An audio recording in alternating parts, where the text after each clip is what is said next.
welcome everyone to this learning collaborative session on navigating and accessing aging services. I'm JB Del Rosario. I'm here at the Care and Wellbeing Center based at the University of California, San Francisco. So for those that are joining, please drop in the chat your name, role, and organization, just so we get a better sense of like who's in the room here with us.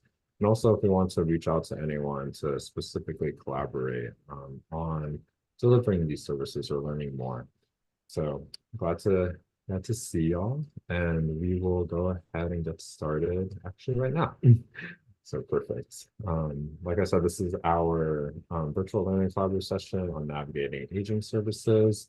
And to start us off, I want to do a land acknowledgement for the remains of our Ohlone people, which are the traditional stewards of this land, in the spirit of coming together and growing as a community and collaborating with one another. We want to make sure to encourage the outreach and collaboration and cultivation of those relationships with the Native people in your local community to really give back and honor the contributions that they have made and will continue to make. And to briefly start us off, as the Care and Wellbeing Center, we are a capacity building project focusing on HIV and aging, funded through the HIV Age Positivity Initiative by Gilead Sciences.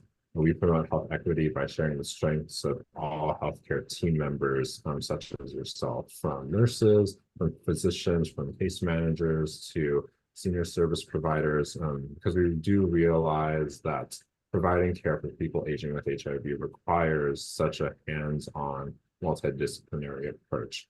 And I just want to say, so please take a moment at the end of the session to please fill out the evaluation, because our services are free and we want to make sure that our services are really tailored to your needs.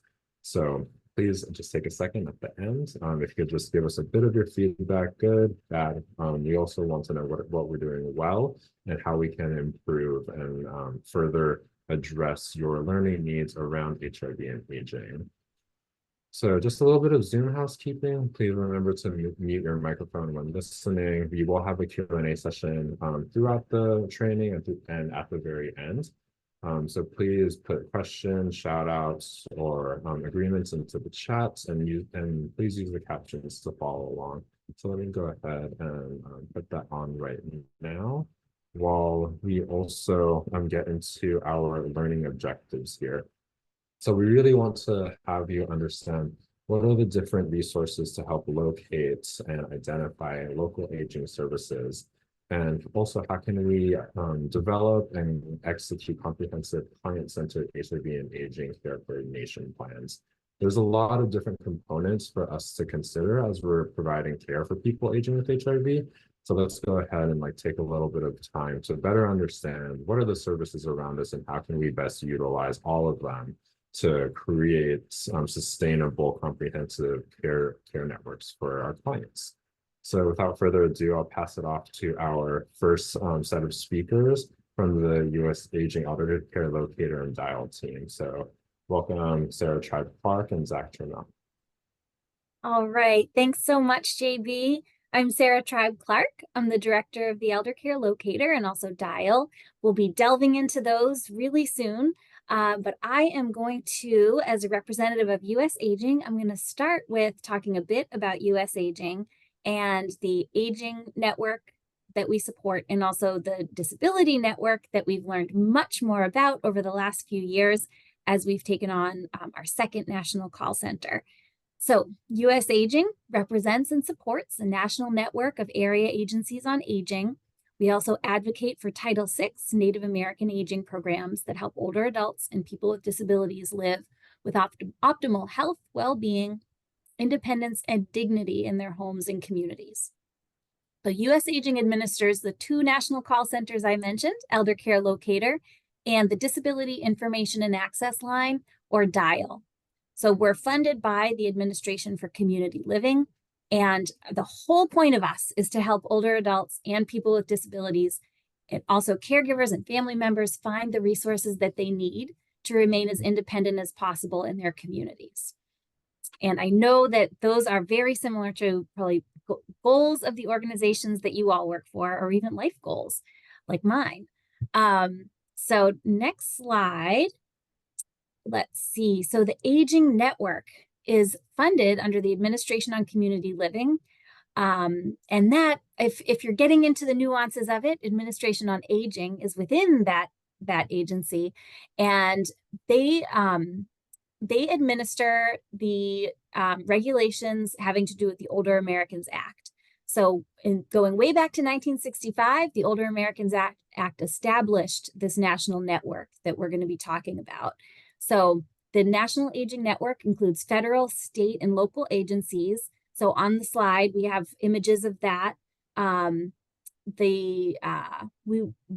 U.S. Administration for Community Living is that agency at the federal level, and it provides direct funding to states. So next on the slide to the right says 56. So that's the various state units on aging in 50 states, and also various territories, District of Columbia and Puerto Rico. And then the state units, they receive, there's one in each of those 56 state units receive funds to provide more than 600 area agencies on aging funding to do the work that we do. So that next image, 600 plus, that's an image of various local agencies, usually nonprofits, but sometimes settled within government organizations and agencies. The AAAs develop a plan for the provision of local services, and they contract the delivery of many of their services out to local service providers. Next slide. So we want to talk a little bit about the core services. So if you're using the Eldercare Locator to refer to and find the AAA that you want, or Area Agency on Aging, you can expect 5 core services and then many other services. So I'm gonna comment on the core services.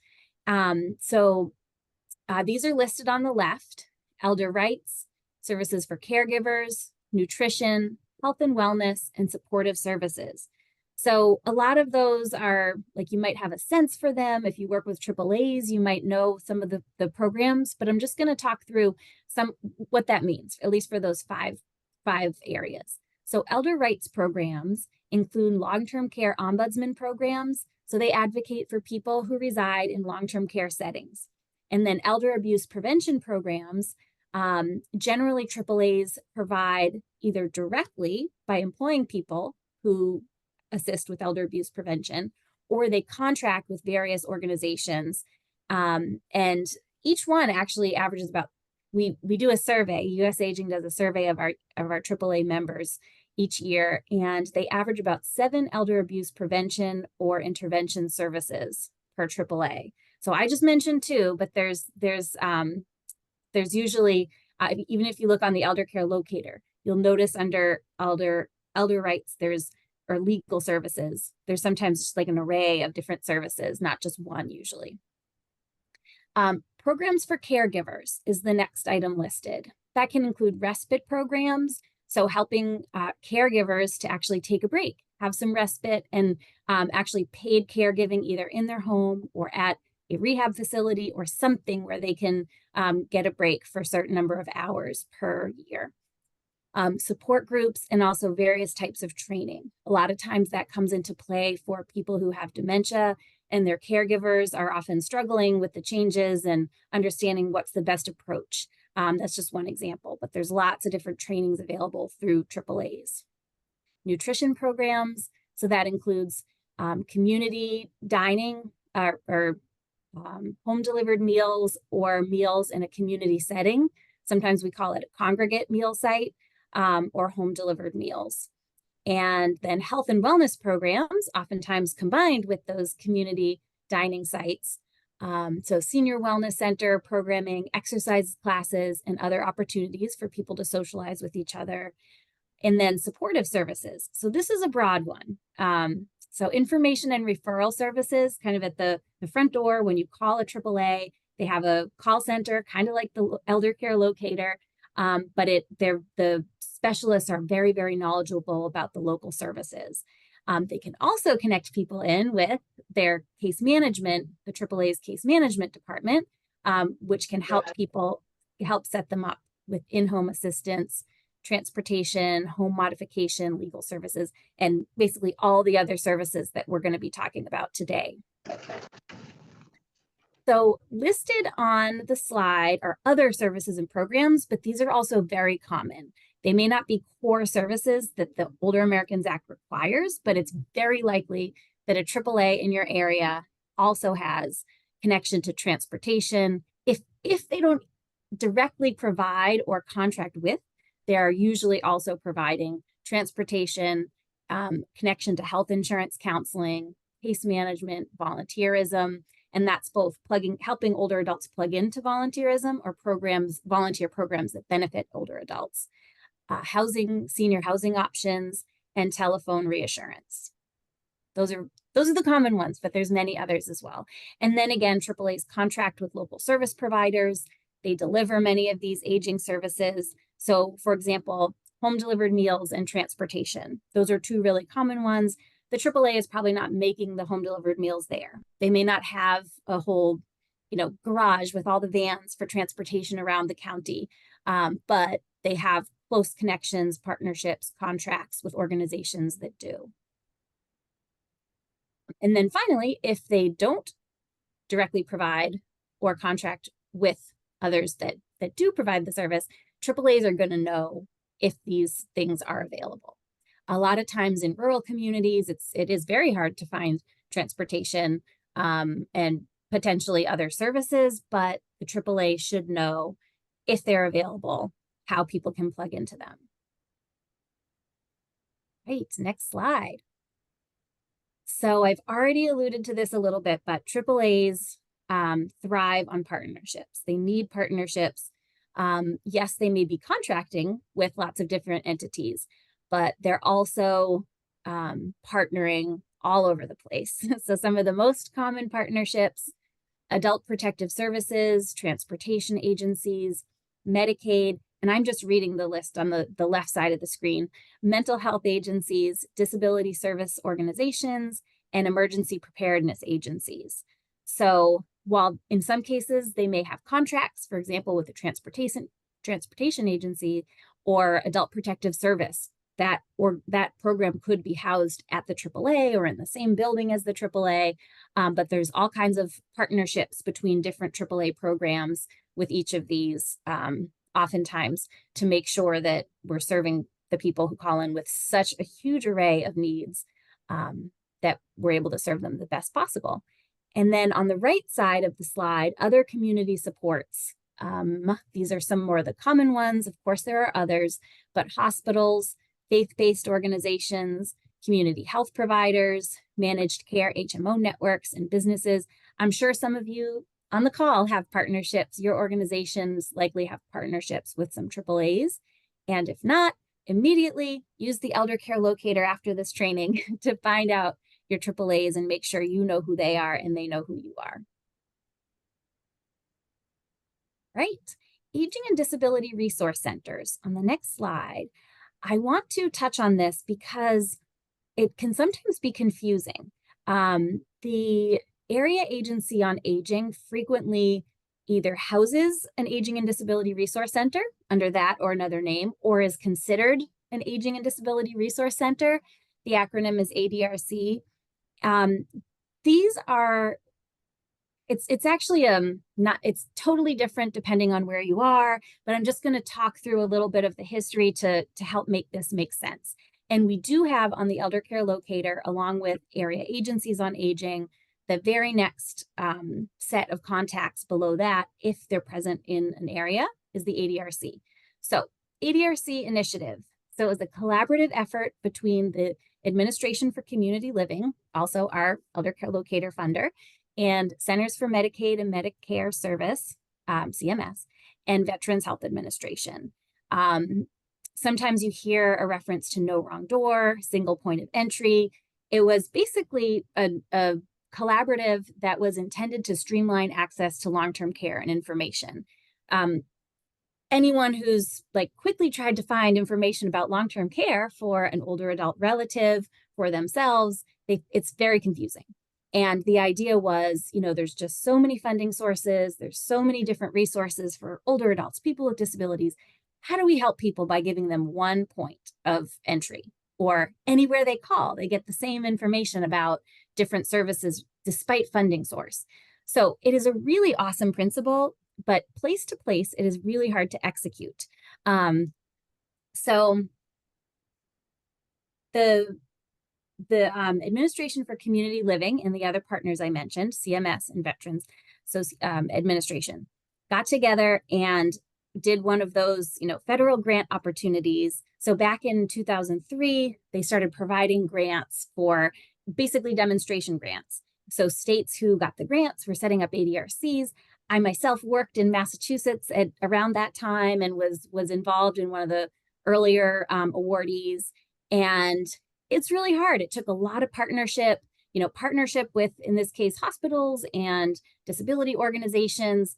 Traditionally, aging and disability organizations in locales don't always agree on things. They have slightly different, very different cultures in many cases, and it can be really tricky to partner. And depending on who gets the funding, that might have been tricky as well. But when done right, ADRCs can be a really great hub of information, bringing a lot of things together. It takes a lot of training with specialists at the front door. And also, ADRCs are not always named ADRC. So you may be working with one and not even know it. But if they're if organizations, if the AAA is very knowledgeable about disability resources, which they tend to be, it could very well be an ADRC. Then again, most AAAs already know about disability resources. So they're just like a last little bit on that. ADRCs don't have a designated funding source. So, for example, I worked in the District of Columbia's ADRC, which was also the Area Agency on Aging and also the State Unit on Aging. And a series of mayors in the district were very committed to keeping the ADRC going after the demonstration grant was done. And that was in around 2015, 2016. And so they committed funds. They took this concept on. The ADRC was half located in the Area Agency on Aging site, half located at the Department of Disability Services. And it was this very successful partnership, and specialists got trained up on both aging and disability services. That was one model. I don't know that that's replicated anywhere else in the country, but there's other mixes of partnership and working together to help people who call to understand what is available to them despite funding source.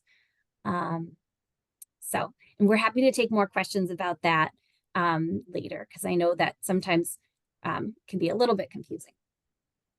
All right, so then the next slide, the Federal Disability Network. So we've spent the whole first several slides talking about the Aging Network. We could probably do 20 more slides on the Disability Network, but we're just trying to provide a little bit of background for the two contact centers. So for the Eldercare Locator, the Aging Network, and all the information I just talked about is sort of backing up. That's the network we're referring to most of the time. For Disability Information and Access Line, our second national contact center, DIAL, the Federal Disability Network, basically funded by the federal government, like ACL, like the aging service I just talked about. These are all organizations and entities. The associations of these organizations helped us to set up DIAL during COVID, which I know Zach is going to talk a little bit more about. I won't steal his thunder, but just to say, these organizations, our specialists have been trained up on each of these types of programs. We just want to mention them briefly so that you know, whether you've gone into DIAL already or are about to after this training, you'll have a sense for what these organizations are. So Centers for Independent Living, they are consumer-controlled, community-based organizations. They're designed and operated within a local community by individuals with disabilities. So they provide, similar to AAAs, there's a core group of things they all do, and then many unique things that they do as well. But the core thing, so the core services are information and referral, so that front door, peer support and counseling, advocacy, and skills training. And then again, many other things that they do, but they're our primary referral for DIAL callers. And we also frequently refer to AAAs, depending on the age of the person and their needs. But SILs, there's so much to say, but I'm going to stop there. And then protection and advocacy systems, or PNAs, also systems and, also client assistance programs, or CAPS. So these are advocacy services for all people with disabilities, no matter the type or nature of their disability.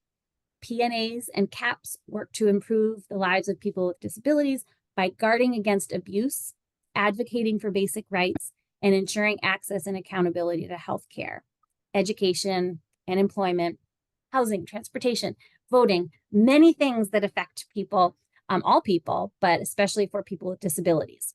And they're PNAs and CAPS throughout every state that every person is eligible to contact and get assistance from.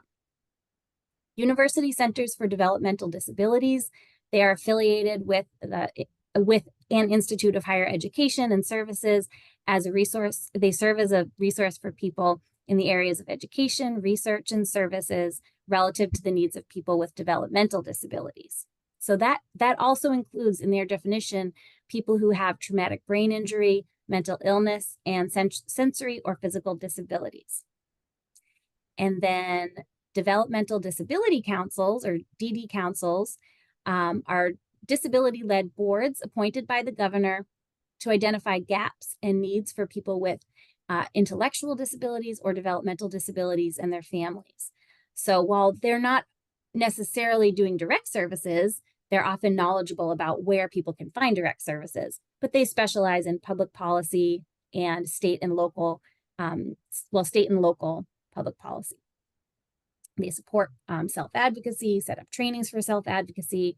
And then the last one I'm going to mention is assistive technology programs. So that's State and Territory Assistive Technology Act programs. So they conduct state level activities to increase access and so access to assistive technology and durable medical equipment. And they focus on individuals who otherwise would not be able to get it. So access would be to information, awareness, training, device demonstrations, trying out assistive technology through device loans, and then in terms of acquiring it, so obtaining assistive devices and services through financing or device reuse. So also available in all states. So Zach will talk a little bit more about accessing all these wonderful programs and services just with the zip code of the person who needs it through our DIAL website. So with that, I will pass it over to Zach for the next slide. All right, thanks, Sarah. And hello, everyone. My name is Zach Trammel. I am the program manager here at US Aging for the Eldercare Locator and the Disability Information Access Line. And I'm really excited. I was seeing in the chat that we have a lot of different people from different backgrounds. So really excited to share with you today how you can utilize these two call centers and tools from the Administration for Community Living to connect people you're serving to all of those services that Sarah has talked about in the aging and disability networks. So here on the screen, you see our Eldercare Locator website. If you want to follow along while I'm talking, you're more than welcome to. Our website is eldercare.acl.gov, and it should take you to this page. And you will see in the very middle of the page in that teal colored bar that you can input a zip code, any zip code in the United States, and click search to find resources in your community. There's also a lot of printed resources on here as well. We do publications and brochures on topics related to aging. So if you're looking for materials to share in your community or with clients, that can be a helpful place to start. But the main feature is the zip code search. So again, you can use any zip code and you'll get a list of options for aging services in your community. Next slide, please. So when you put in your zip code into the Eldercare Locator website, you will get results back for up to potentially 9 different organizations and services that you can connect with in that local area. The first one is going to be information and referral or assistance. This is going to be an organization that is working directly to help older adults and caregivers figure out what the options are in their community, much like we're doing at the national level. They're going to be very familiar with those local programs and services, and oftentimes this function is fulfilled by the area agency on aging. Not always, though. There's sometimes other senior centers and other senior programs in communities also fulfilling that function, but more often than not, it is housed within the area agency on aging.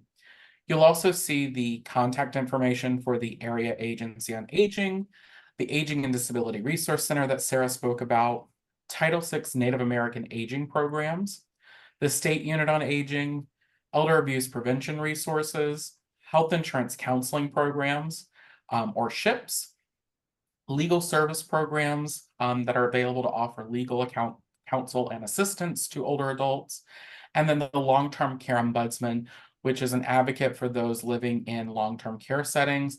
And then in some states, they also oversee the home and community-based service waiver programs, if that's something that your state offers. Next slide, please. So similar to the Eldercare Locator website, we also have the Disability Information and Access Line website. Same similar feature, you can go on there and use the zip code feature to locate those disability resources that Sarah spoke about. You can also learn more about those organizations on there as well. So it's very interactive in that way. Next slide. So when going to the Disability Information Access Line website, you'll come back with a list of 6 possible resources. The first being the local Center for Independent Living, the Protection and Advocacy System and Client Assistant programs that Sarah spoke about, the State Assistive Technology Program for that state or area, the DD Council, and then the USAID for that community as well. So again, really helpful tools. There are separate websites and separate features, and you probably noticed from the websites too, there's separate branding for each website. And we're going to talk a little bit more about that and kind of what the crossover looks like. But the websites do hold separate lists and separate resources. So to get the most, I would recommend using both. And the DIAL website is dial.acl.gov. If you were wondering about that, I don't think I said that, but it's dial.acl.gov. Next slide, please. All right, so let's get into the fun stuff. So kind of the process, we're also a national contact center. And what that really looks like is a lot of people utilize our websites. It's really great for professionals who are just trying to figure out, how to build relationships and wanting to know what the local aging services are. So I'm guessing the websites probably are more of interest to you all. But for individuals, families, caregivers, looking for resources, we do operate our national contact centers. So people can call, they can email us, they can text us. They can start an online chat from the respective websites. We also offer ASL Now direct video connection for those who use video phones. But anywhere in the country, people can contact the Eldercare Locator or DIAL. They have separate distinct phone numbers and be connected to a variety of resources. Not just the resources that we've talked about today as part of our training, but also other national resources as well. So next slide, please. So connecting to an array of resources, like I said, if you call us, there is a much wider array of resources that we curate here for our team. So what that kind of looks like is whether you call the Eldercare Locator or the Disability Information Access Line as a person looking for services, you're going to be helped and matched with the services that best meet your needs. So that might be a range of disability services, that might be some aging services. It also might be other community resources that we have available. So we do, again, maintain an internal database for our own use of various community resources, government agencies, national nonprofit organizations that we've developed partnerships with, and then of course benefit programs like SNAP and LIHEAP for people looking for financial assistance. So our call center specialists are trained to talk with people, to understand and see the full person, and then make those best decisions. So again, we can really overlap and overlay resources for a person during a phone call, whether they call DIAL or the Eldercare Locator. But if you're searching at home on your computers or at work, you'll want to use the respective websites to find those resources. Next slide, please. So a little bit about our team. Just like to talk a little bit about our team. I think anybody does. We do a lot around training and quality assurance, again, to make sure that we are providing the best service possible. We do a lot of training and give a lot of attention to person-first language and thinking. That's how we approach every call. We really want the person that we're talking to be at the center of that interaction, much like what I showed on the previous slide, and understanding the full person and how we can connect them to a wide array of resources, excuse me. We also do training on various cultural competency topics throughout the year. We just completed our SAGE Platinum credential, so all of our staff went through training on serving LGBTQ older adults, which is provided by SAGE USA. We collect some demographic information, and I will talk a little bit about that and share some data with you all. But we do a lot of training and ongoing training on demographic collection. Coaching and one-on-ones is really essential to how we provide feedback to our team.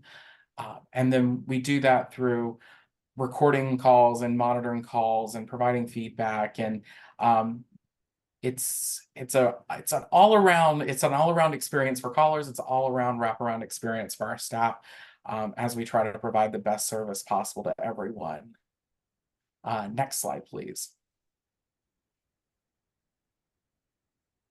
All right, so as I shared, we do collect demographic information on callers.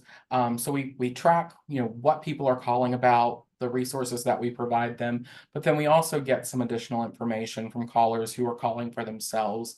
So we track location of callers, we track age ranges for callers, gender identity, sexual orientation, veteran status.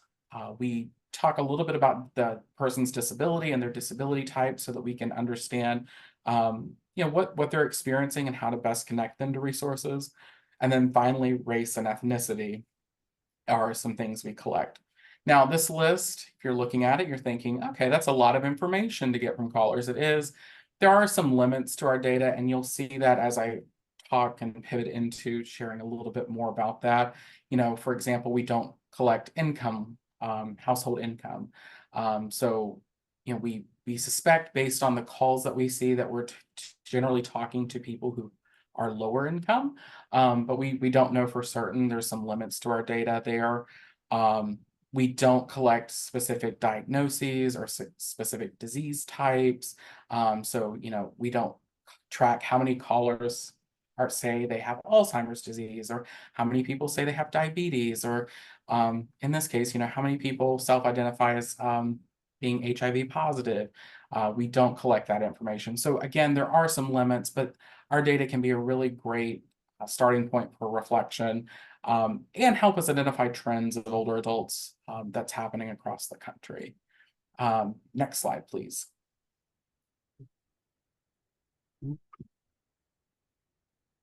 All right, so I pulled together some top reasons for why people contact us. The number one reason that people contact us, and historically has always been transportation services, whether they're looking to go to a doctor's appointment, they're looking to go across town to maybe do some grocery shopping, people are looking for transportation services. about 20% of all of our callers are looking for transportation. Our next service is in-home services. So that could be someone coming in and providing medical care in the home. It could be someone just coming in once or twice a week to help with laundry and doing some household chores and cleaning, those sorts of things. But about 19% of our callers are looking for some form of in-home support. Housing is our third top reason, with 16% of individuals looking for housing of some sort. Housing being they're looking for rental assistance, they're looking for some sort of government assistant housing, they're looking for some sort of independent housing, but really it all ties back to needing financial assistance or financial help with housing. Elder abuse, it's about 10% of our callers are calling about elder abuse, wanting to report elder abuse, either for themselves or for someone in their community. And then rounding out that top 5 is legal services, with about 5% of our callers calling about legal services. So that's the big picture landscape. For this presentation today, I wanted to kind of zoom in and maybe make this relevant to the work that you do and the people that you're serving. So I broke out 2 groups, really 3 groups, but 2 distinct sets of data here. I was looking at members or people who've called us who identified as a member of the LGBTQ community, and then individuals who self-describe their race or ethnicity as African American, Black, Hispanic, Latino. So the numbers that you see on this chart, 2 things that I'll point out: there is a much higher need for transportation among those groups, the LGBTQ community and people who are African American, Black, Latino, Hispanic. I think that's really interesting. The other one that's significantly high is the need for housing. And I'm sure that in your work, you probably see this as well. I don't have a reason specifically for this from our data. I know anecdotally, though, that there are a lot of reasons that this is, that we see this data being like so, but really thought that was interesting and wanted to point that out. The one thing that I will say, as I shared before, there are limits to our data. So not all of these people who are part of these groups are HIV positive by any means, but again, chose to focus on these groups because they are historically disproportionately affected by HIV, and really wanted to highlight, the needs of these groups that we're seeing when they're looking for services. Next slide, please. So similarly, we broke out our age data for groups. Historically, we see that most of our callers are between the ages of 70 and 79. With 33% being between that 70 to 79 age bracket, and then 60 to 69 sort of being the second one with 27% of our callers.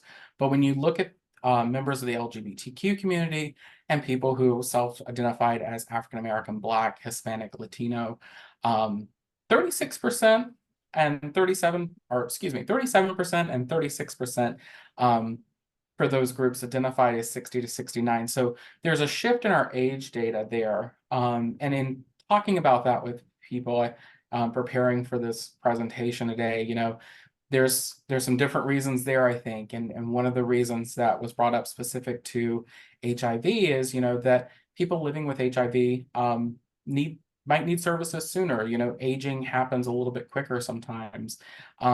Again, not everyone who's represented in these numbers is living with HIV because we don't have that level of information.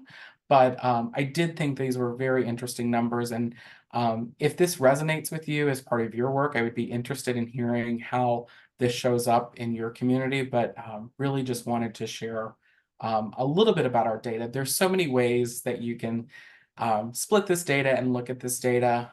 We've done some work recently I'll share with overlaying our data with CDC data, with census data, looking at states, looking at specific counties even, because we do all of our location information by zip code. So there's a lot more to our data. We been digging into it for the last year, and it's very exciting to kind of see the numbers.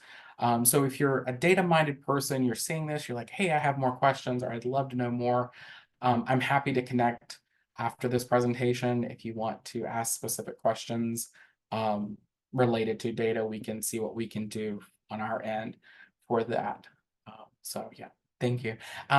Next slide, please. So I just wanted to share, if you are needing to contact us, there's a multitude of ways to get in touch with the call centers and to tap into our services. As I shared before, we do phone and text now. All you have to do is call or text 800-677-1116 to reach the Eldercare Locator. We also do email eldercarelocator@usaging.org. Shoot us an email. We typically respond within 24 hours. Unless it's a weekend or a federal holiday. We have live chat available on our website as well, eldercare.acl.gov. You can start a live chat from there. And as I mentioned before, you can connect with someone using American Sign Language through our ASL direct video connection by dialing the same number from your video phone. We operate Monday through Friday, 8 a.m. to 9 p.m. Eastern Time.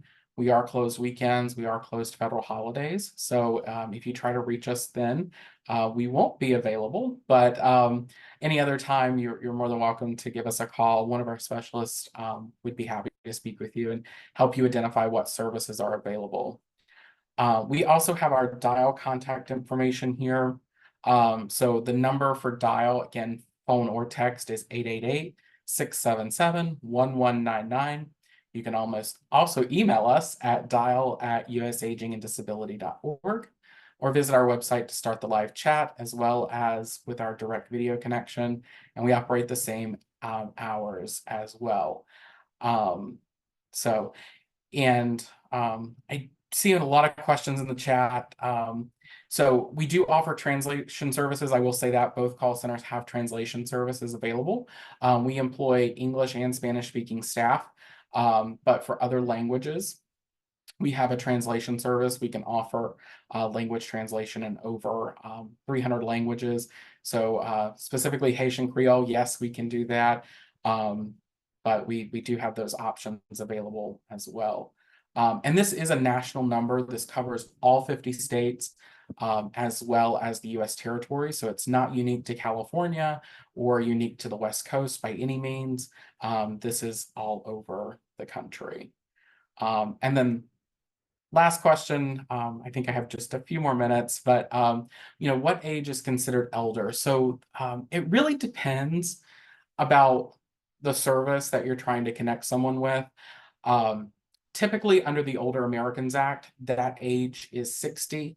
There are area agencies on aging out there that provide services to people with disabilities and those under the age of 60. And then, of course, some programs like Medicare, you're looking at 65. So it really just depends. But generally speaking, 60 plus is what we consider elder or an older adult. So, but I think that is everything for my presentation. I'm probably out of time now, but thank you all. And there'll be plenty of time for Q&A at the end. I'll be around for the full presentation. Perfect. Thank you so much, Zach. And I also want to uplift the piece around eligibility and what age is considered to be elder.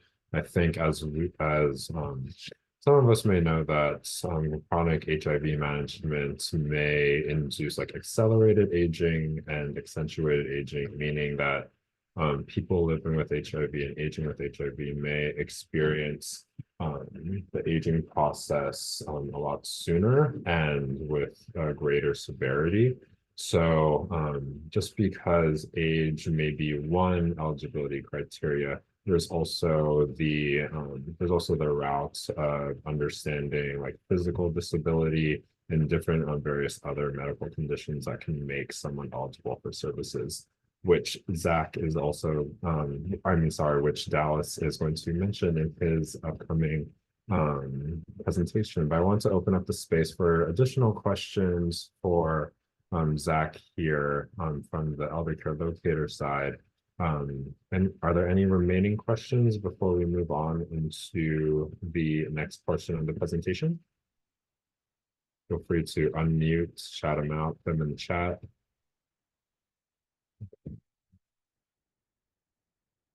Perfect. So if not, please feel free to keep throwing them in the chat. We'll have more time for Q&A at the end. But for this piece, I would like to pass it on over to Dallas Davis here. So take it away, Dallas. Hi, everybody. Thanks for having me here. I really appreciated that that presentation. I think the thing that stuck out for me is the number of from aged 80 to 89 being almost a quarter of the percentage of the calls is very interesting, right? And I feel like, especially with HIV, we're seeing people live a lot longer. So we'll kind of get into all of that, but that was the takeaway that I got there. So when we talk about, going to be talking about navigating aging services for people aging with HIV. So this will be a presentation specifically for clients with HIV. Can we go next slide, JB? Okay, here's a nice cheesy picture of myself here on the left, but I am a program supervisor and a case manager at a HIV coordinated services site here in San Diego. We do coordinated HIV services. What that means is that we integrate substance use and mental health in with our case management skills. I've been in the field for 12 years. I've been supervising for 3 or 4, and then a case manager for the other 8. Current caseload, just I like to put that out there just so you can compare it to what you guys deal with. I currently have 44 clients, but that's also with being having supervisory roles as well. So I think I speak for all of us in the HIV field. I think most of us wear multiple hats. And so usually per year, our agency sees anywhere from 200 to 300 clients, and always aiming to get more clients enrolled and continuously trying to keep them enrolled. But usually we see any given year around 250. So can we go to the next slide? Okay, so Neighborhood House in general, it's been around for 110 years. In fact, as of this year, it's a 110-year anniversary. NHA has a ton of services. I won't go into all of them. We're just kind of focused on the ones that deal with aging services. So in this case, we're going to talk about my program, the Coordinated HIV Services. The acronym is CHIVS that we use, Coordinated HIV Services. We also have an adult day health center that we're kind of renovating that's available for seniors and offers a wide array of services. And a senior services center, which is very informative for information and kind of making referrals, things of that nature. Next slide. Okay, so kind of getting into the sort of the beginning of this presentation here, I wanted to sort of start it off with a little stats, some factual information that got from the CDC's latest data that they've ran. Of the 1.1 million people out there living with HIV or diagnosed with HIV, about 54% are over 50, right? So I think that's a testament to the medicine, to adherence to the medicine.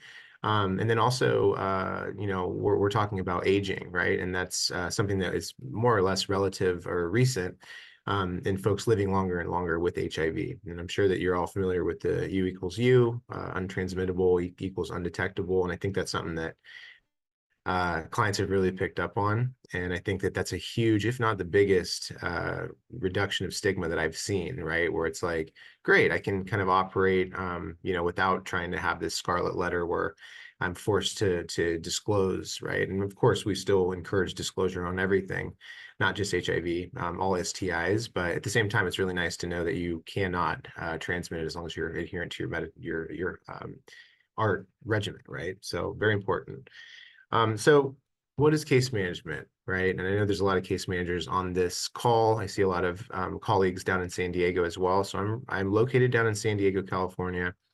So the number one thing that we do is connect people to resources. There's a lot more that case management, the goals are, right? And I think the main goal for all case managers and really all of us is adherence and keeping clients virally suppressed. But when it comes to case management, there's a lot of things that are basically helped that are outside the medical portion of it, right? So we have medical case management and non-medical case management. I'll kind of get into what the differences are, and although most of you probably already know, but I'll kind of dive into that a little bit more later. But the number one thing is connecting people to resources, and that can be any and all resources that the client is eligible for. I can give you a couple examples. During COVID, San Diego had a really cool program at like many counties where they helped with past due rent. They helped pay off a lot of people's debt that couldn't work. And so connecting people with HIV to other resources that are outside the Ryan White sphere or the HIV world, if you will, really important, because the overlapping of services is something that we learned in the last presentation as well, right? Not all clients need to have a certain diagnosis to receive help when you're aging, and in general, right? So resources key, right? Referrals, very key. Every 6 months, we do a care plan that includes a bunch of referrals for updated information or updated things that we want to focus on together. Number two is be a safety net. I have a colleague here that his definition of case management I really like, which is essentially we can't carry you to the finish line, but it's a helping hand, right? So it can help you off the ground and kind of give you a nudge in the direction of whatever your goals are. Case management is limited in the ways that we generally, it's short-term financial help or short-term care for certain things, right? The case management portion of it can last forever. There's no timeout. Essentially, all you need to do is have a diagnosis, be over 18, and then fall within the income guidelines, which generally everyone does. I think it's 75,000 gross or more. And so most people qualify, and then there's no expiration. They can stay enrolled forever as long as they're active and their care plan and they're doing what they need to be doing. So overall, the safety net is important because even for the clients that don't really utilize services, just having someone there or just being able to state like, yeah, I have a case manager just in case is important, right? Much like people that run businesses maybe having an attorney, on their dockets. It's important to have a safety net so you feel like you have an expert that you can go to that can also do work on your behalf, right? So that's very important. And then the third thing is create a tailored, sustainable support system. And this is basically every client has their own specific needs. So it's not a one shoe fits all scenario. Some clients need support with substance use, mental health. Other clients need help understanding the medicine and will it interact with other medicine that they're taking? And then for the aging community specifically, you see a lot more stigma because generally speaking, they've lived through earlier times of HIV, which were far more full of stigma than it is today. And so you have a lot of clients that are still trying to figure out how do I own something? How do I leave a legacy type thing? And those are the things that can kind of hit you a little harder when you're aging. We'll talk more about that as we go. So can we do next slide? Okay, so 3 actions for successful case management, and one that I really stress is conducting warm handoffs. What I mean by that is making sure you reach somebody on the other end of the phone and coming up with a solution or a plan to try to get that client enrolled with that program. It's not a perfect solution or scenario, obviously, with how busy people are. But really, what I mean by that is sending clients to places that the services are updated. So an example of a not a warm handoff would be, oh, you need rent help. Let me get you right down to Salvation Army. They were doing rent assistance a couple months ago. Client gets there, and maybe the doors are closed. Maybe their hours of operation weren't correct, or whatever it might be. That can cause a unlink from care, right? So if you have a client that's just kind of been around or feels like they've been kind of put around the city to try to find these resources and nothing's available, that might cause them to unlink themselves from care, which is dangerous because that puts us out of their network, right? And the idea is to make sure that they're engaged. So we don't want to do anything that encourages them to disengage. So warm handoffs are important. And then obviously it fosters collaboration, I think, and it gives, I think colleagues of mine and around the community a greater sense of purpose because we're all working together. And that's why we're in the field. And so being able to have that, relationship with other community members is important. And the client sees that. And then they're willing to, I think, submit themselves a little bit more to really really trying to reach their goals. So kind of a segue to that, connect and assess for a fit. Again, if you have a client, like say there's certain sort of ramifications for a client or certain things that they need to check off to be able to go into a program. Making sure that they're a fit is important, right? And you wouldn't want to send an aging client to a situation where maybe you know that that's not going to work out for them, and vice versa. You wouldn't want to send a 40-year-old client to a senior living home, right, where they're not going to be accepted and kind of laughed at as like, why are you even applying? So making sure that the system fits what their needs are. And that's generally speaking, just making sure that the requirements are met, and that it's the referral is something that can foster growth and success in the long run. And then third, reassess needs and refine a plan. So I think all of us probably do intermediate care plans with clients, depending on what your role is within the community. But generally speaking, it could be a check-in, it could be a reassessment, or whatever you might call it in your organization. But for us, we do what's called a care plan, medical care plan every 6 months. And that basically goes over some main goals. And it's never really too long, but it's usually pretty core, right? Some of the core issues that they're dealing with. So that could be, mental health services, substance use, transportation, adherence to their medication, outpatient services, things of that nature. And then the purpose of it really is just so we can go back over it in 6 months from that point and be like, how did you do on these objectives? And then of course, throughout the months, between care plans, that gives you something to sort of look off of and be like, hey, did you check in with them? Were you able to make a referral, or were you able to make an appointment with them, and so on, right? So you can adjust your care plan to the client's needs. So those are the three, I think, very successful actions that we can make as case managers. I think, all of us, I think, have a influx of new clients, and I don't know if that's the same for all of you, but here in San Diego, it seems like we've gotten quite a bit of new clients, and I know that San Diego is quite the tourist destination, even for medical issues.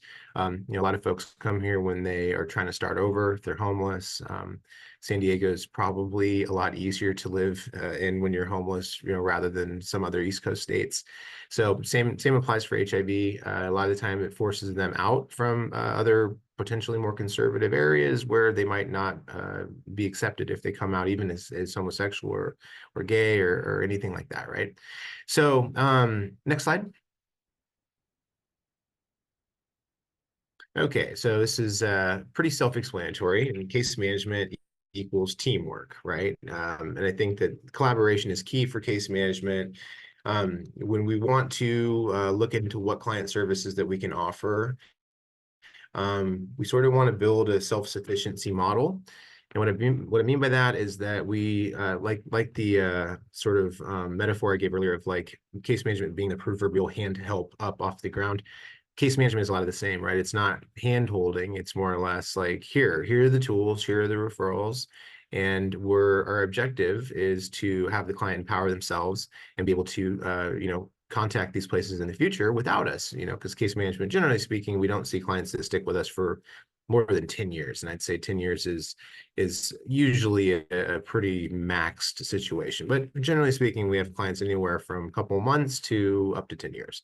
But the main goal is sort of graduating them into a place where they can make their own decisions and they can make their own referrals, and and do what we do, right, which is call around and update our lists and making sure that we understand the most recent services available. So it's as simple as this slide implicates, right? It's teamwork. It's very important in any model of health, and really anything that we do. The more collaboration we have, the less isolation, the better the chance that we achieve, health goals or care plan goals that we have. Next slide, please. Okay, so for this one, we can fill in the blank with a lot of different things, right? You can fill in the blank with HIV positive, your gender, your sexuality, your disability. So if you do that, you can see that, you can go in a lot of different directions. But the point of this is that for us, most people will call in, and we're pretty established in the community. So most people know that we're HIV related.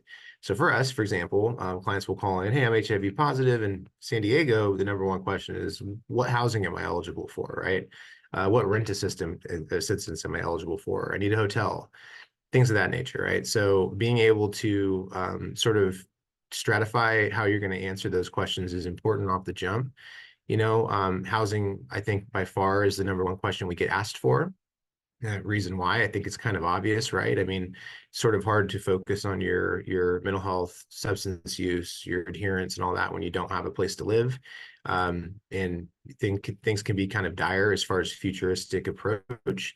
So if that's the case and those basic needs aren't met, then I mean, why would I listen to a referral, right? If I was the person. So that's something to keep in mind, is that housing is usually a building block, a base service, and also very difficult to find for some clients.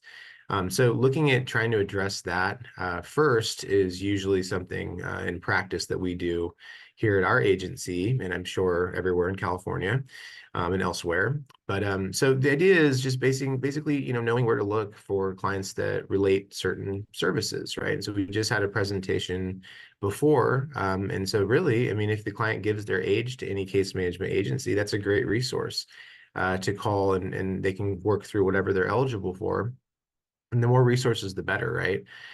So, for example, we use 211 quite often for basic needs for, how to apply for Medi-Cal, transportation through insurance, things like that. But ultimately, this is the question that we get the most. Usually clients don't call in asking about specific concerns. It's usually a sort of more of a macro, like I need, food, I need, a basic need. So understanding this question, how you're going to answer it for different approaches is, I think, important for case management. So you don't get yourself in a situation where you feel overwhelmed, because I think that's a huge component of this work, is being burnt out, because ultimately a lot of the clients that we deal with are, like mentioned before, usually lower income, usually duly diagnosed, and usually have co-occurring disorders, right? So that can lead to a lot of engagement that's necessary. So next slide, please. Okay, so this is kind of the crux of the presentation here. And this is going to look at assessing needs, right? Which are all HIV specific, but are specific to everybody in need. But for this purpose, we'll be talking about just HIV. So first, some case management does is help with ADAP and help with enrolling the client in ADAP. If you're not familiar, it's a program basically that helps pay for insurance premiums if the client has private insurance. It helps pay for copays and helps with medication and all sorts of different things. It's run by CDPH. And it's ultimately a really huge component of clients receiving Part A, majorly care, and all medical services, right? It's also perfect for clients that don't have Medi-Cal or are not eligible for Medi-Cal. And that usually is if they just moved here or, they came from across the border down south, although Medi-Cal now accepts non-residents as well, which is really cool. But Ryan White's largely a sort of a stopgap measure, right? So what that done, thank you, JB. Yeah, so Medi-Cal is Medicaid, right, for California.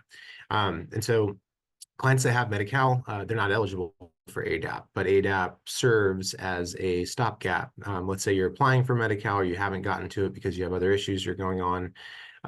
You can use ADAP as a temporary insurance program to get you seen by a doctor, get your medications prescribed, stuff to start your treatment earlier, especially if you're newly diagnosed.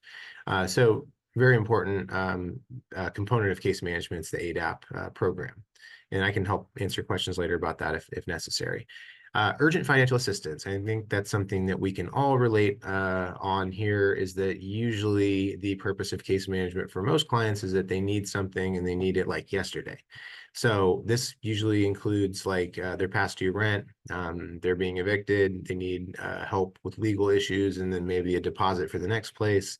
They need double the size of their normal deposit because their credit's not very good, right? They need help and they're looking at an uphill climb. Like, how am I going to do, how am I going to pay the application fee for 5 places and then the deposit and then this? And it can be really overwhelming for all of us, right? And especially for clients that are dealing also with medical issues on the side, and especially for clients that are aging, because as we know, half the clients, the people that have HIV in the country are over 50.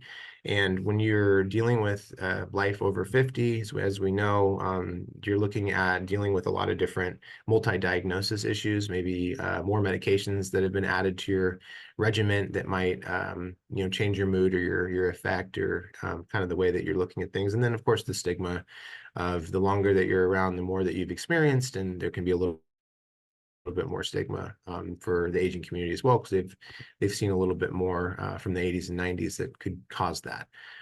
So again, urgent financial assistance, that is something that I think is almost the main reason for the potential client to pick up the phone to call us. And that's usually because a doctor or someone in the community has identified them as, being unhomed, or maybe, displaying that they might need some assistance trying to get indoors. Maybe they've been in shelters and bounced around. So the urgent financial assistance, extremely important. And then that's just something that we always want to offer, and make sure that we understand the aging community in this, in this complex system as well, because a lot of the times, for someone that's over 60, it's a lot harder to pick up and move all your things. You've accumulated more stuff. It's harder to start over in a new place. The higher your age gets, right? And that's just kind of how it goes. And you start to want to sort of be in that forever place. So just keeping that in line, and then making sure that there's resources that are linked with your agency, that who to call. So for example, here in San Diego, we have the ability to help with, some things like move-in rent up to a certain amount, and we can help with evictions up to a certain amount, right? So everything has limits. However, there's programs that the Housing Commission runs down here. There's other programs that have their own source of funding that can help with a one-time payment for some things.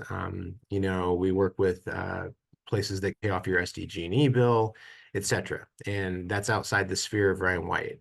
And Ryan White being the provider or the funder of all the services really that we operate off of as a nonprofit.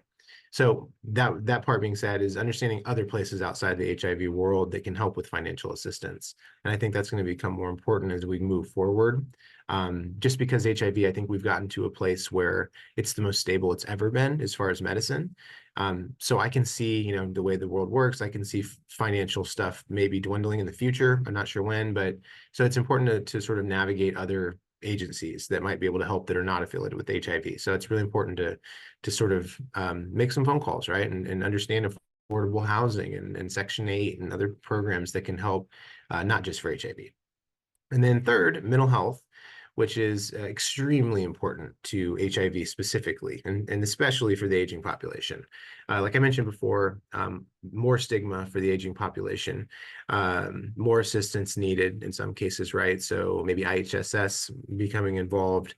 And then ultimately, as we age, we're a little bit more susceptible to other things, right? Like diabetes or cardiovascular disease, renal disease, cancer. Things like that, when stacked upon HIV, can be really demoralizing. So having someone to talk to, having a mental health therapist or a professional or a clinical case manager is very important. I don't have any metrics on that here, but we've been operating with a mental health clinician for a few years now, and it's amazing the type of support that we get from the clients about how important that is for them. Basically, it creates a more of a welcome environment. They feel like they're going a little deeper in some cases, right? And it's just I think something that's very, very important for all of us to focus on, especially if you're also dealing with, stigmatized issues like HIV and other things, right? So that's the coordinated approach to case management. And mental health, I think, goes hand in hand with HIV, right? I think that I've heard enough sort of testimonials about clients that were first diagnosed, or what that feeling was like when they first were told that they were positive, or told by a partner that they had HIV, or, you know, that first kind of fear, like, oh my gosh, you know, my life's going to be different. You know, what do I do? Where's the navigation portion of this? And so having someone that can talk to you on a level that's, you know, able to kind of connect with you for mental health is very important, because I think you have that that first, you know, I think that maybe not so much anymore, but, you know, in the last 10, 20 years, I think you had a lot of people that saw that diagnosis and were like, that's a death sentence. And then wanted to go kind of act accordingly, right? And so, well, let me go, you know, have my last run here, which, as we know, can be extremely dangerous from a transmission perspective, right? So next slide, please. Okay, so we talked a little bit about the housing component. Being safely housed or stably housed is very important for the overall adherence to HIV medication. And then housing for, you know, as we age, I think that it's normal to kind of look back and see, you know, what's my legacy going to be? You know, what do I own? What are my assets? What do I have? And generally speaking, for clients that have been kind of in the system and kind of going through, or maybe have Section 8, there can be a wave of kind of depressive thoughts when you get up there and you're like, you know what, I should have tried to buy something, right? Or I should, especially if you have kids, it's like, you know, I wish I could have, you know, sort of handed something down to my future generation. And I personally say that because I have some current clients that we're going through that right now. But it's important to you know, to sort of engage with that, and to understand that that is the least of the problem here. The miracle is that we've gotten to this point, especially 40 years ago, right? Where it's like, you're still here and you're still healthy and you're still living a positive and productive life. So just kind of counseling about, like, you know, those types of goals that I think get put in our heads, house with the white picket fence kind of thing. Those things become a little more heavy when we're older. So understanding that, and then ultimately also that conversation with clients that they might need more assistance, right? They might need to go into somewhere where there's support services there that are more accustomed to seniors. So being that kind of bridge to help them, you know, understand that that also is not like a jail term, right? So having case management involved with that is important, because it fosters trust that's not coming directly from family or law or anything like that. And it's basically a third party that's very neutral, and sometimes that can help with referrals. Mobility, transportation, socialization. So these are three things that I think are beneficial, and especially for the topic at hand here with the population of 60 and over. So mobility, right? I think that being able to understand where to refer to for certain things, like walkers, wheelchairs, canes, you know, other things that can help with mobility if there's physical issues that are preventing, you know, being able to walk around or be active. So, you know, understanding where is your, you know, disability help at in your city. Do you have, you know, resources out there that can help clients get back to work if they want to go back to work? And so it's very important to kind of have that in your pocket. Second's transportation. I think as in the other slide, that was very interesting to see the percentage of people that call in for transportation issues. And I think that plays into the fact of, you know, you might be dealing with clients that are, if they're over 70 or 80, they might not be as accustomed to using the apps. They might not have, you know, the income available to jump in a $20 Uber ride, right? So connecting yourself to other agencies or yourself who has transportation resources and planning ahead is important. Most insurance companies have a transportation component. Blue Shield, you know, if you call to certain insurance agencies and ask about transportation, a lot of them do have transportation available. for medical only appointments for the most part. But sometimes they'll send, or they can help with like mental health groups even, or substance use groups. So I highly encourage to find the client's insurance and call the insurance company. I know it's not the most fun thing to do, and it can take some time, but it's an interesting thing that we've noticed is that most insurance companies do offer that, and it's they usually have a higher cap of what they're able to do. So, for example, for us, we don't have much of a budget for Lyft. We can only do a couple round trips a month per client, but we have a cap of what we have, in that account. So if we max it, we're kind of done for the annual year. Insurance companies at that point, I haven't seen that yet. I think there is some restrictions, but for the most part, they can help multiple times a month. So I urge you to use those services. That's something that definitely helped us in the last couple of years. Socialization. So for everybody on the call, I'm sure you've heard of Possibilities, the magazine. If you haven't, it's really cool. It's sort of stories put together, referrals, ads that are all relevant to HIV. Possibilities started, and I'm not like, don't quote me on this, but it started around the idea of community and socialization and meeting in a coffee shop, right? So the creators of the magazine would meet, and they wanted a safe place for people to meet that had HIV. I don't know the year, but I think 90s maybe. And so they wanted to create an area for people to meet, come have coffee, and be in a situation that's safe where they could actually talk about HIV and not feel ostracized, right? And maybe talk about some of the other issues that's going on that might be sensitive, and feeling like you're talking to someone else that has repressed this as well, right? And realizing the power of community and socialization. And so that kind of parlayed itself into groups, into meetups, and anything far and few between, or few and far between. And so what I would encourage, just as advice, is we have a ton of options now, right? With Facebook Marketplace, with groups on different social media apps. There's all sorts of different meetups and things that you can do to be part of a community. And there's communities for nearly everything at this point, right? And I think doing a little due diligence and making sure that it's exactly what you're looking for and not something that is going to be more harm than good is wise. But at the same time, putting yourself out there a little bit and encouraging the client to do that is really important, because isolation, again, it can be really dangerous for all of us, but more importantly for folks that are aging. So, and again, segueing into that, the technology aspect of it can be different.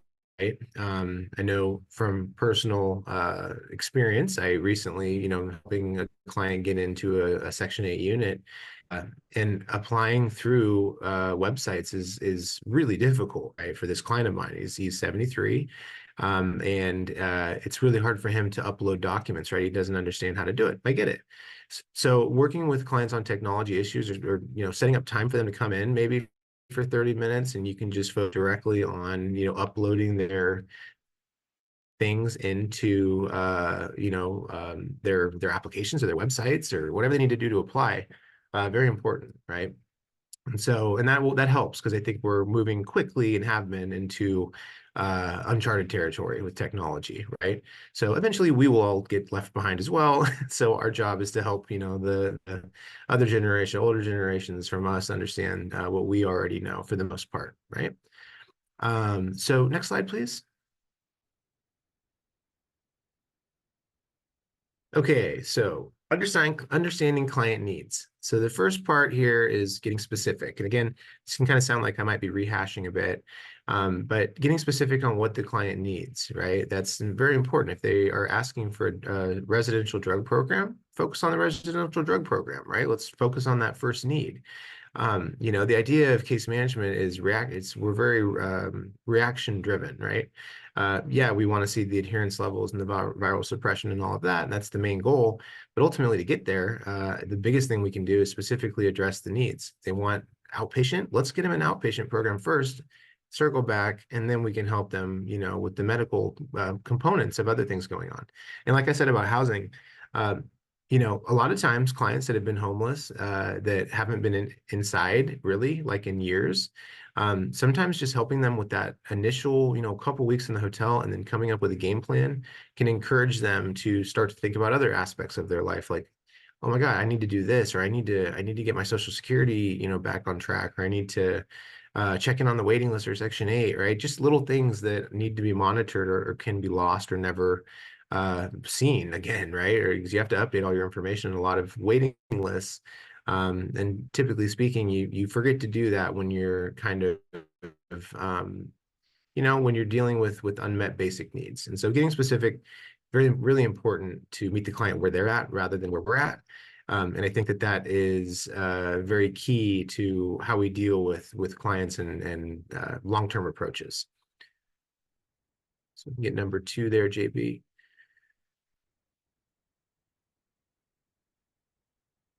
Okay, so build trust, addressing HIV stigma, which I think, again, for me, just using my own kind of opinions here, but the idea that it's untransmittable if you're adherent is so huge for stigma. And honestly, that's something that I really try to focus on, is that stigma exists not just in HIV, but in a lot of different aspects of life, right? And I'll throw one out there. We can look at different STIs, right? Over the years and forever, really, STIs have been kind of a taboo subject, right? No one really talks about the multiple STIs out there, but we know percentage-wise that, many people have either had, experienced, or have many STIs. HIV just happens to be the one that was far more deadly than others, right, in recent history. So just understanding that stigma exists in general and sort of relaying that to the greater sort of world, right, outside of HIV, can sometimes zoom out for the client a little bit. What I mean by that is, like, focusing, the HIV is not your world. It's not the only thing that you have to focus on once you're diagnosed. It's just one of many things in your life that needs to be checked and helped and procured. So understanding that and then sort of trying to zoom out a bit is very important with that, right? And that links with ageism, and like I said before, without being a broken record here, the clients that are up there, and especially when they were diagnosed, if check out their diagnosis date, ask them when they were diagnosed and what that was like. I'm sure we all have stories, right? I have a client that was diagnosed with HIV in the military by a blood transfusion, right, in the late 80s. It's like, that's crazy, right? Stigma wise. I mean, how do you deal with that when you're in groups and everyone else is like, whoa, I can't relate. And then the other is, clients that don't want to talk about their original diagnosis date, which totally is understandable, right? And that might have been a traumatic time in their life. And what I've recently seen is I've had a couple clients, and this goes for the younger crowd, where when we ask in their assessment when they were diagnosed, they'll give us an age, but sometimes we have other information, or they'll give us a year when they were diagnosed, but sometimes we have other information where we'll find out it was much earlier than that, and sometimes before they were 18. So something to keep in mind, right? To that diagnosis date is very significant anniversary for most clients, and it's not a good one, right? It was a day that their world kind of changed and they were left alone, right? And so that's a really important thing to address. But specifically for the folks that were diagnosed in the 80s, the 90s, the early 2000s, put yourself in their shoes and see, what would that have been like? I mean, we still are in very many ways. We haven't come full circle on, equal rights, right? I don't think I need to go into that, but, they're a lot different in the 80s and 90s. So understanding that for your over 50, 60 age clients is important. Next, oh, yeah, okay, perfect, thanks. Okay, so bring in the care team, social service staff, medical staff, caregivers, friends, family. The more people that are engaged, the better. We see that with children too, right? I mean, the more people that are good role models and positive influencers on kids, the better roadmap they have. Is it perfect? No. But the more people that we can engage and have in the circle, the better opportunity the person has to have questions answered, right? So what I mean by social service staff, that can be, myself, my clinician in the office. So together with the two of us, we can be helping with the case management needs, substance use, right? One-on-one mental health. And then depending on what comes of that, we can also connect with social workers at the hospital, maybe send them some documents. Hey, this client needs this signed for housing, or hey, this client needs this signed for Mama's Kitchen food delivered every week. And that networking is very important. So again, you can see this is kind of full circle, right? Because warm handoffs, all this stuff, this is like the whole, you know, meat and potatoes of this whole case management system. Caregivers, right? Severely underrated, right? Or underappreciated. Caregivers are super important. What we see normally is that, not normally, but in a lot of cases, there is family that have stepped up and they're taking help. They're helping the client. They're helping with the cleaning and taking care of that. So give that family member the information of IHSS, right? Maybe they can apply. Maybe they can get paid for what they've already been doing. It's not about like doing it for the money, but hey, if you can get, you know, a paycheck from it, why not, right? And IHSS is a situation where that could be. So, you know, understanding like ways to help the friends and the family directly will help the client themselves, because that puts good energy, you know, in the entire system, if that makes sense. Okay, can we do next slide? Okay, so I think we're nearly at the end here. Understanding local resources. Again, every city, county, state has different resources. For example, California, you know, I think in many places in California, the metropolis areas, San Diego, LA, Frisco, we have a lot of different resources that are out there, right? But be aware that if they're coming from, you know, East County or, you know, Central California, resources dwindle. And there's other places throughout the country, right, where you might have to travel an hour, hour and a half, whatever that might be, to go to a mental health group or to see your doctor. So utilizing local resources, understand what's there. And I think that good, you know, just factual information is the best to try to help with making sure the client kind of follows that roadmap.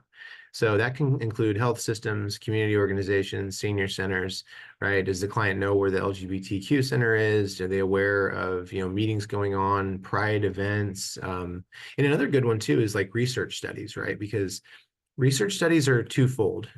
One, and these can be like sleeping studies or, you know, all sorts of different things that lots of UCs and universities will help foster and then usually pay the client pretty well too. But the other thing is its sense of its sense of community, its sense of like giving back. Like you're part of the science to improve, you know, help for others, which again, as we age, legacy becomes something that becomes more ingrained in us. And I think like being able to do something that's going to give back to the next generation and make things better for them is something that can feel really good, much like giving blood, right? You're going to help someone else that might need it. And it's giving blood and other things are something that's not allowable, right? For folks with HIV in some cases. So, and then understanding like different places where they can go to, places that have senior centers, community gatherings, and we talked about possibilities a little bit. You know, places like that where you can meet up with like-minded people and sort of foster social engagement in a time where we're headed towards like more isolation than ever, I think, right? And don't quote me on that, but it seems like it. I didn't segue. I just saw an ad for having dinner with strangers. I don't know if you've seen that, but I was like, that was interesting. It's like you sign up and an algorithm pops up and finds you for random people and you have dinner together. It's like, that's interesting. But that's where we're at, I think, is it's almost like the engagement with other humans is like they're trying to encourage that, right? Like almost forcefully, like, please go talk to other people, you know. And anyone with kids, I think, understands that more than anyone. But so the other thing is there any more to this list, JB? Can we hit the next? Oh, here we go. Okay, so non-traditional resources, Facebook groups, community colleges, online groups, wanting to go back to school, right? Disability Help Center down here in San Diego. And we also have a couple other agencies that will help clients get the resources to go back to school. You know, there's agencies out there like NAMI, which is the National Alliance for Mental Illness, I believe. They have computer classes where seniors can go, or folks that are low income can go, complete the computer class, and they'll give them a laptop, right? There's places like that everywhere. And there's also, you know, I think just like many things, going back to school and learning can help encourage, you know, your strive to want to know more. And I think for many of us, there was a flip probably that happened during education where it was like it went from you have to go to you want to, right? Or you want to learn. And so that's important too as we age. We want to keep our brain sharp. And so that's important to stay involved. You know, I think Facebook groups for some aging people can either be positive or can possibly be negative. I've seen a lot of stuff on there that if it goes in a sort of a political direction, it can kind of become a little bit counterproductive, I think. But in general, like being connected is the key here, and you know, just making sure that you have an outlet to kind of share information with and to continue your growth, right? So next slide, please. And so again, the case management for HIV and aging, what it equals is utilizing all the resources available. Presentation that we had before this, that's going in my Rolodex, right? If I had a Rolodex still, but you know what I'm saying. So stuff like that, like add that to your list. Like for example, I have a cheat sheet that has a list of all the different agencies that I've worked with in the past, and it allows me to kind of go through it again. If I need to call and check in, I can do that. I see a lot of folks on this call from family health centers. They have a multitude of programs that are really cutting edge, right? Like home health care. They are able to send nurses to clients' houses. I mean, that is extremely important for clients that are aging, right? That might not be able to transport themselves to the clinic, or frankly, they might just, you know, feel kind of over it and be, you know, like I'm not going if I have to go there, but you can come to me. And if that's the case, that's really important for keeping clients engaged. So making sure that you utilize all resources, very crucial. You know, these types of meetings, that's how you do that, right? So try to get involved with as many of these types of meetings as you can on community levels, case management levels. Join a panel, right? Look up Center for AIDS Research and try to find your local chapter, get involved. That's number one, right? And so that way you can be updated, because the information is only good if it's updated. And so that's what I mean by all resources available. Just, you know, making sure that you have a recent list is very, very important. So next slide, JB. I think that might be it. Q&A. Perfect. So if you got, I'm going to kick it back to JB here, but if you have any questions directly for me, feel free to just put it in the chat, or you can ask me directly, and I'll kick it over to you, JB. Okay, thank you, Dallas. Appreciate the comprehensive presentation on how to perform like case management functions and be a safety net for people aging with HIV. So for the remainder of the time, I want to open it up for questions for either for Dallas or for Zach. And then it looks like we have, we have one question here, Dallas. Is the adult day center that NHA has, is that PACE or a general day center? So it's not PACE. It is through our organization. So it's yeah, but I know what PACE is too. PACE is a great organization as well. But adult day health is essentially like you call over, and there's different resources that can be assisted with. It's case by case. But what I mean by that is that so it's a facility that has a room that you can be in that offers assistance, games, things that they can be encouraged to communicate with each other to do. PACE is more, I think, like medically driven, whereas adult day health is more of community driven, if that makes sense. But including all of that is essentially important, right? The more resources, the better. That's my advice.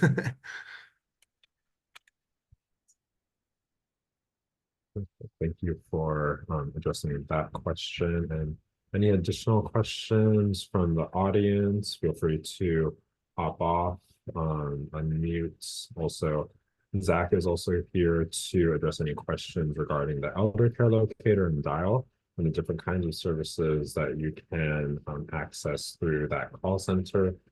I also know that there were a number of questions in our registration form around understanding the various kinds of resources that we can tap into. And I think something that we want to elevate is to make sure that we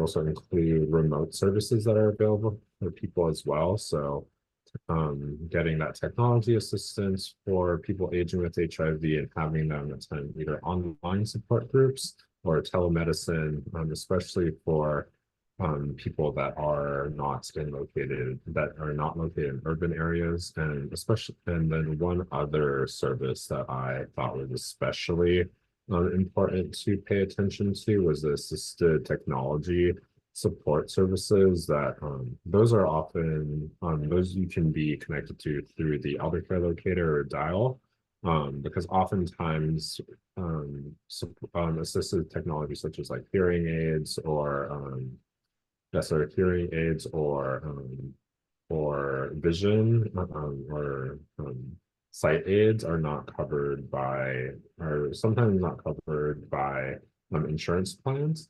So that is going to so that assistance program is especially helpful for people who are aging with HIV.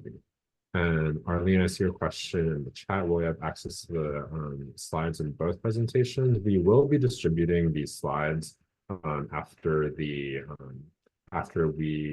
have this session, and also when we reach our evaluation goal. So please take a moment at the end of the session or throughout the rest of your week to give us to just fill out the evaluation as we go about our days. And then, so Jackie, I see you have a question in the chat. One big challenge that you see is that many of your elders live alone without a support system to help navigate not only major tasks, but minor tasks. How do you usually refer people in this scenario? What have you found helpful beyond IHSS? Dallas, do you want to take that question first? Yeah, and that's a tricky one, right? Because ultimately, we rely on IHSS for that gap if there's no friends and family. So my suggestion would be there's some facilities out there, and not quite like a facility. I know that word's a little triggering because it sort of means like going away, right, to a nursing home or whatever. But there are LGBTQ friendly places that operate that kind of is a shared living environment that's also community driven. I'm going to try to find you a name for one in San Diego to give you an idea of that. But look for places out there that it's kind of like an independent living association where you can move in with other folks that are aging. Think sober living, but without the sober living components, right? Those are popping up here, and I think that's a really cool thing that can happen going forward, to where you have maybe multiple clients that are all aging, and that all in one place they can have nurses come, to help them. But that's a really good question though, because I don't know. That's the question, right? If we don't have anyone to help us, where do we go with that, especially when you're elderly? So yeah, that's a good one. I wish I had more of an answer for that. And then follow-up question to that. Are those services focused on low income? All of their clients are low to no income. Yeah, so yes, yeah. I mean, because all of these services I think provided here are relatively focused towards low income. And I think, I don't want to speak for Zach, but I'm pretty sure he mentioned earlier also that most of the clients that come through their system are also low income. So yeah, safe to say that it's very rare for a client to get priced out because of their income.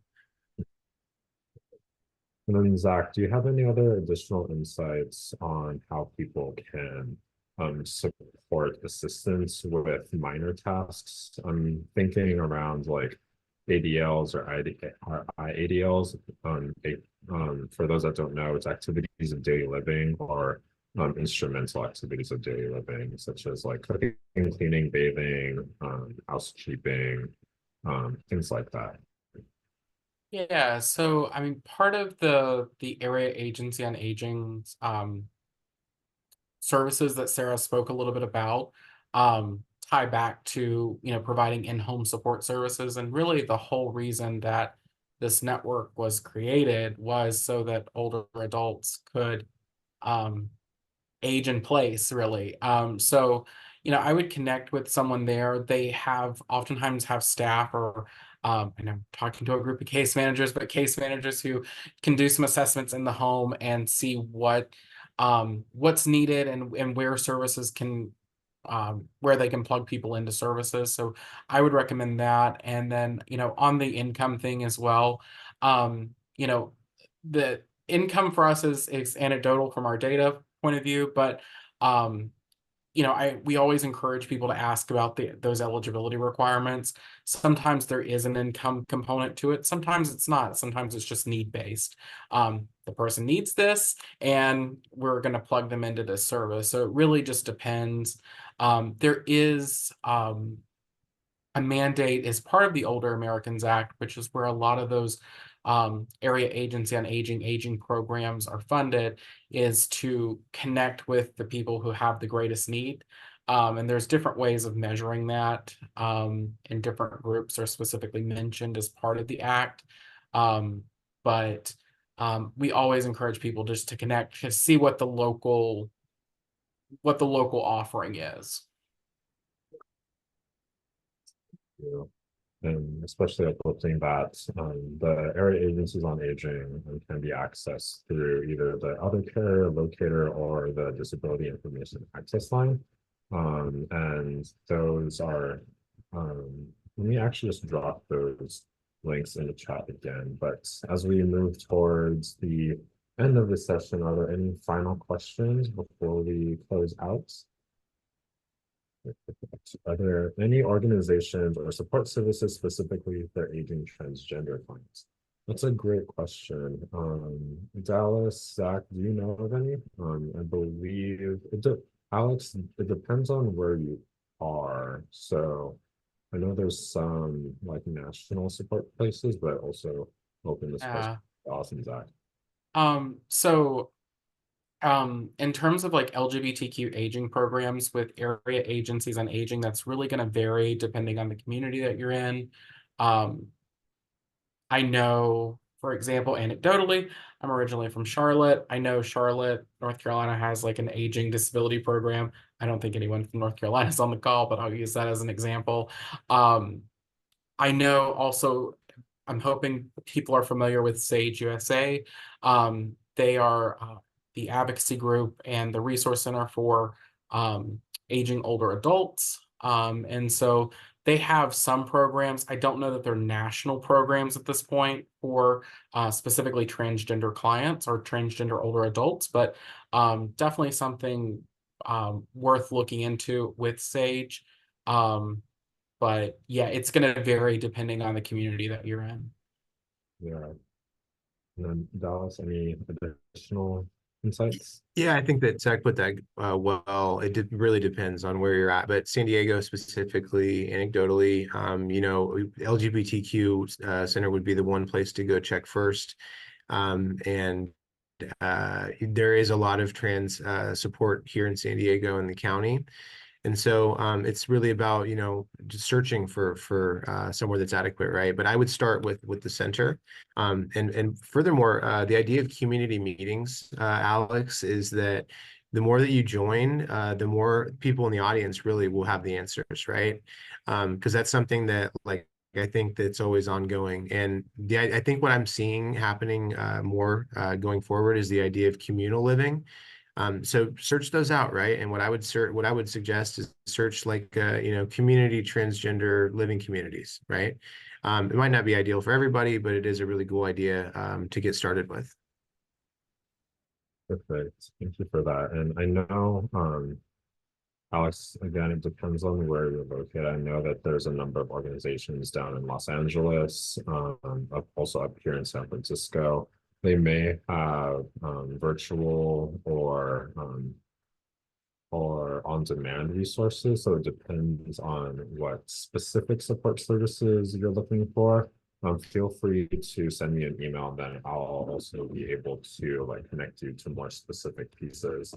Because it really depends on what you're looking for, ranging from like social support, medical support, connection to different specific kinds of services. And thank you, Jason, for putting in the Trans Lifeline hotline. I'm also dropping my email in the chat for folks that have like more specific questions, so we can further provide really tailored technical assistance around this. Perfect. Any remaining questions before we transition to the closeout? So I'll share one more thing. I just did a quick Google search, right? And the center here in San Diego has something called Project Trans, which is really cool. They have like over 12 meetings that meet annually, bi-monthly, monthly, and it stands for Transgender Referrals Assistance Networking Services. So there you go. That's where I would start, right? And then build your information sheet based on that. Exactly. Thank you so much. So Google is a very powerful tool, and like also just understanding what's around us, just so we like understand who is also doing this work in the community, and because sometimes the services are folded into greater organizations such as LGBTQ centers, and other kinds of like community-based organizations that might have like different areas of focus, but still serve people aging with HIV, aging transgender individuals, and LGBT and other like LGBTQ folks as well. So without, if there are any other questions, I'll transition to the next portion. So with each learning collaborative session, I develop out a session implementation tool. So to really accompany this session on identifying services and providing comprehensive case management, we decided to ground this next implementation tool in the geriatric 5Ms, which is mind, mobility, medications, multi-complexity, and what matters most. So it will include an explanation of those 5Ms as it relates to people aging with HIV, and provide one or two really key considerations about the HIV and aging process, and how can we best understand like what matters most to a client as they're aging with HIV, and how can we best support them along their case management journey, given these main considerations as people age with HIV. And appreciate everyone for taking the time to attend this meeting. The last thing I want to mention is that we are bringing together our next collaboration and care conference coming to San Diego on September 18th through 20th. So I'm dropping our conference website in the chat. It is traininghealthequity.org/collaboration and care. We currently have 4 different tracks ranging to give to share the different best practices, strengths, and different levels of expertise in both the HIV space and the aging space. So ranging from building culturally conscious care teams to promising practices for aging services and navigating benefits and program innovation. Registration will be opening soon, so please tap into that website if you're interested in learning more about the conference. We also have the archive to last year's conference as well, so you can see what the conference was about and anticipate how we're going to be bringing this back to bringing this to San Diego to learn more around HIV and aging. So with that, please join me in giving a round of applause for Zach, Dallas, and also Sarah, who also had to hop off. But thank you so much for your time and expertise as you shared how we can identify resources and build comprehensive care plans for people aging with HIV. This is our evaluation link, so please let us know how we did with this training and what you want to know more about. I'm dropping the link in the chat, so please just open that up either on your phone or on your computer and take a second out of your day to help us understand how we did with this training. But thank you so much for attending, everyone, and appreciate your thought, your insight, and let us know how we can best help you as we serve people aging with HIV.